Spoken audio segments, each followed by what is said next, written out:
class. Now, a famous filmmaker a while back said something about everything you need to know about film, you can learn in about a week. He was being generous. You can learn it in 10 minutes. Set your watches. We'll be out of here in 10, kids. Okay, so you want to be a filmmaker? Yes. Wrong. You are a filmmaker. The moment you think about that you want to be a filmmaker, you're that. Make yourself a business card that says you're a filmmaker, pass them out to your friends. As soon as you get that over with and you got it in your mind that you're one, you'll be one. You'll start thinking like one. Don't dream about being a filmmaker. You are a filmmaker. Now let's get down to business. Let's play. What you need to learn was that being creative is not enough in this business. You have to become technical. Creative people are born creative. You're lucky. Technical people, however, can never be creative. It's something they'll never get. You can't buy it, find it, study it. You're born with it. Too many creative people don't want to learn how to be technical. So what happens? They become dependent on technical people. Become technical. You can learn that. If you're creative and technical, you're unstoppable. Experience. Do you have experience in movies? You do, right. You watch movies. Now you need to have movie experience. You're not going to learn from just watching movies. You'll learn some things. You'll learn more picking up a camera by making your own films, your own mistakes. Mistakes don't have to be mistakes. Everything is subjective. A mistake to one person is actually a piece of art to someone else. Hide behind that. Tell everyone it's art. You can get away with a lot.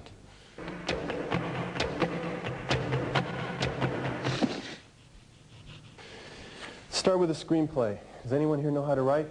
No. Good. Everyone else writes the same way. Start writing your way. That makes you unique. You can take writing classes, that's good, but don't bother to go to film school or you'll be making films like everyone else. We want to see new film. How do you write a script? Well, you obviously don't have a lot of money or you wouldn't be in my class. So you want to make a movie? You don't want to spend a lot. You're going to come up in problems every day on your set. You can get rid of the problem one or two ways. You can do it creatively or you can wash it away with a money hose. You have no money, you got no hose. So let's make a screenplay for a movie that you can actually make without having to make your parents poor. Let's make a cheap movie. How do you make a cheap movie? Look around you. What do you have around you? Take stock in what you have. Your father owns a liquor store. Make a movie about a liquor store. You have a dog? Make a movie about your dog. Your mom works in a nursing home. Make a movie about a nursing home. When I did El Mariachi, I had a turtle, I had a guitar case, I had a small town, and I said, well, I'll make a movie around that. Cuando caminaba me acercaba una tortuga. How do you visualize a movie? On storyboards. You can do that. You can pre-visualize your movie and draw them out. What you should really do is just make a blank screen for yourself and sit there and watch your movie. Close your eyes and stare at this. Imagine a screen, imagine your movie. Shot for shot, cut for cut. Sit there, close your eyes, and get rid of everybody, get rid of all the thoughts in your head except your movie and watch your movie. Is it too slow? Is it too fast? Is it funny? Does it make sense? Watch it, and then write down what you see. Write down the shots that you see, and then just go get those shots.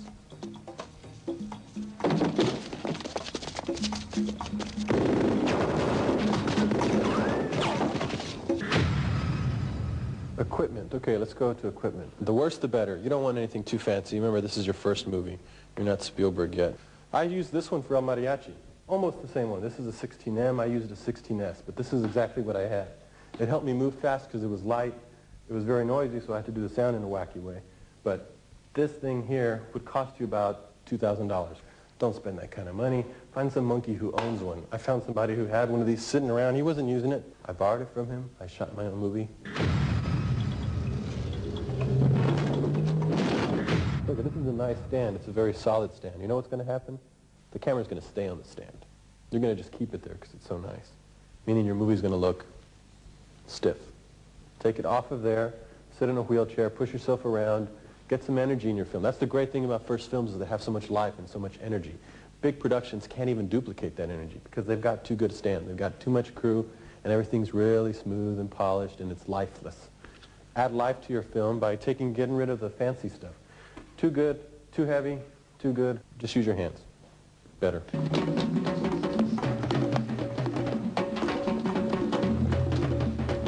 Here's a light meter. This isn't the right one. I broke my other one. This is a spot meter. That's okay, but it's too fancy.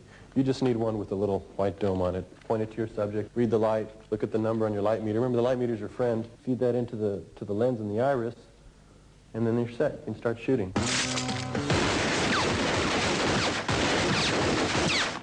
Don't overlight. A mariachi, I had 2 lights. Regular light bulbs. They were balanced for indoor film, so it looked fine. In fact, everyone said the lighting looked moody because there was very little light. So again, your mistakes, your shortcomings, suddenly becomes artistic expression. Finally, post-production. When you finish shooting your movie, what do? These are your friends, my friends. Video editing systems, computer editing systems, anything like that. It's immediate, it's easy, it's cheap. Do not cut on film. Film is your enemy. You may be shooting on film, but don't cut on film. If any of you want to cut on film, get out of my class right now. Go spend $20,000 on a real film school and do that. You'll never get a job, believe me. Everything's on computers or video these days. Film is slow, film is expensive, film is not creative. Film takes too long. You get one of these little moviolas, and it's such a pain in the butt to get the thing to cut. You're not even going to try any options. You're not even going to try to expand. You use video, it's fast, it's immediate. Cut on tape. That's what I did. I shot Mariachi for nothing. I cut on this video machine. I edited on video. I had a 3/4-inch master that looked beautiful because the negative was transferred right to tape. There was no middleman. So it looked like 35 millimeter, clean, pristine, colorful. I made VHS copies of this, sent them out all over Hollywood. I never made a film print. Waste of money. You have to string them up, they get worn out, they're expensive. They're copies of your negative. You don't want that. You don't want copies of your negative. You want your negative on tape where people can duplicate it and watch it and get you work. Okay, so you've made your movie. You've cut it. You've got it out. People want you. What do? First thing you want to do is get an agent right away. Hollywood is full of sharks. You need a shark working for you. These guys go and they get you the best deals, they get you the best prices, they get you the best movies. But you've learned something no one else has, how to make a movie dirt cheap. No one else in Hollywood knows how to do that. You guys can make them cheap, you guys can make them better, don't get swallowed in the system. Take advantage of your position. Now, I make movies that are still low budget, but they look like big budget movies because I learned the techniques that I just showed you today.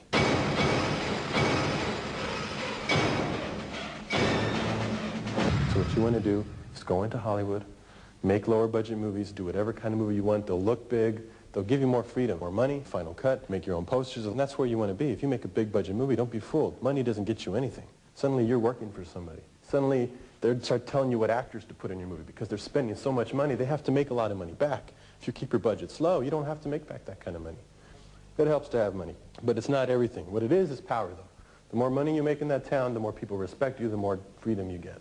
That's really what you want. The money is a means to an end. I don't have all day. I've got to go back and do my own films. So I hope you guys learned something today. I hope you grab some of these cameras and go shoot something of your own. I hope you write down the ideas that you have, the dreams that you have. Stop aspiring. Start doing. Get to it. See you in Hollywood.